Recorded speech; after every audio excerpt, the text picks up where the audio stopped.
ভালোবাসতাম বলে কিছু নেই। ভালোবাসা কখনো অতীত হয় না, আর একবার যাকে ভালোবাসা যায় তাকে কখনো ভুলে যাওয়া বা ঘৃণা করা যায় না।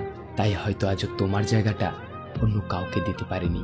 শত আঘাতের তীর বুক পেতে শুয়ে যায় আজও হাসি মুখে। আমি কেন হাসি জানো? কারণ দুনিয়ায় তুমি প্রথম বলেছিলে হাসলে নাকি আমাকে দারুণ লাগে। জানি না সত্য বলেছিলে নাকি শুধুই মন রাখার জন্য বলেছিলে, বা হতেও পারে এটা ছিল তোমার উপহাস।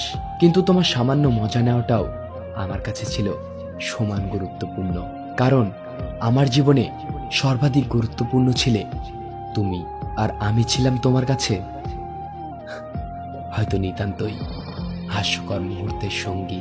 আজ হয়তো অন্য কেউ হাসায় তোমায়, হাসতে হাসতে লুটিয়ে পড়ো অন্য কারো বুকে, হয়তো বা কাঁদতে কাঁদতে অন্য কারো শার্ট ভিজিয়ে ফেলো।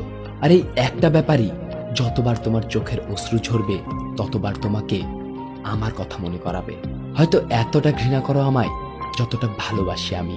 আমি চাই না তোমার আমায় মনে পড়ুক, কেননা তোমার আমাকে তখনই মনে পড়ে যখন তুমি কাঁদো, আর তোমার কান্না সইবার ক্ষমতা আমার নেই।